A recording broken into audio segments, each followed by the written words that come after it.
In the Stone Age, hunter-gatherers didn't grow grass in front of their caves to make the area look nice. None of the ancient cities had green spaces to welcome visitors. The idea of cultivating lawns in front of private estates and public buildings emerged in the late Middle Ages, originating from the chateaux of French and English aristocrats. By the beginning of the modern era, this practice had taken root and evolved into a symbol of nobility. Maintained lawns required significant effort and labor, especially in times without lawnmowers or automatic irrigation systems, yet they produced no valuable yields. Since even animals didn't graze on these grasses, there was no practical use like livestock feeding. Poor peasants didn't have the luxury to waste their precious land and time on lawns. However, a well-kept lawn at the entrance of a chateau was a clear status symbol. It was essentially a way for the owner to say, "I am so wealthy that I can afford this green fantasy." The larger and better maintained the lawn, the more powerful the dynasty. If you visited a duke and found his lawns unkempt,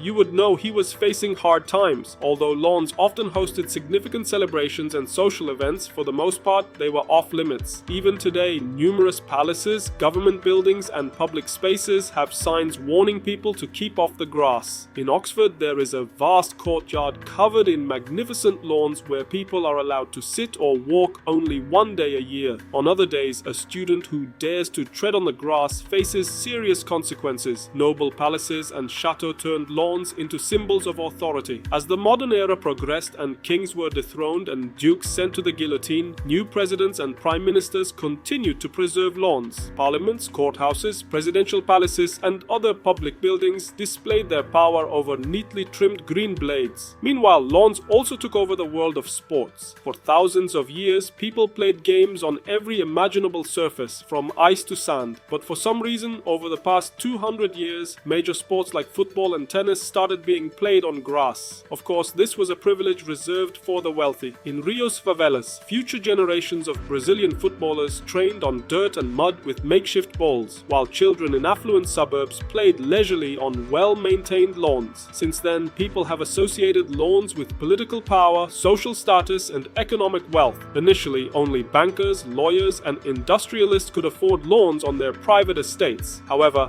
the Industrial Revolution expanded the middle class and introduced inventions like the lawnmower and automatic sprinklers, making lawns affordable for millions of families. In American suburbs, lush lawns transitioned from being a luxury for the wealthy to a middle-class necessity. It was during this period that a new tradition was added to suburban culture. After Sunday church services, many people made it a habit to mow their lawns faithfully. Walking through neighborhoods, you could gauge a family's wealth and status by the size and condition of their lawns. Today, lawns are the third most widely grown crop in the United States, after corn and wheat. The lawn care industry generates billions of dollars annually. Yet, lawns have not remained solely a European or American obsession. People worldwide associate them with power, wealth, and prestige. Sprawling lawns have now captured the hearts of the Islamic world. The lawns of the Museum of Islamic Art in Qatar resemble Louis XIV's Versailles more than Harun al-Rashid's Baghdad. Designed and manufactured by an American company, these lawns span over 100,000 square meters in the Arabian desert, requiring staggering amounts of water daily to stay green. Meanwhile, middle-class families in suburbs from Doha to Dubai take pride in their lawns. If it weren't for the white robes and black abayas, you might think you were in the middle of America rather than the Middle East.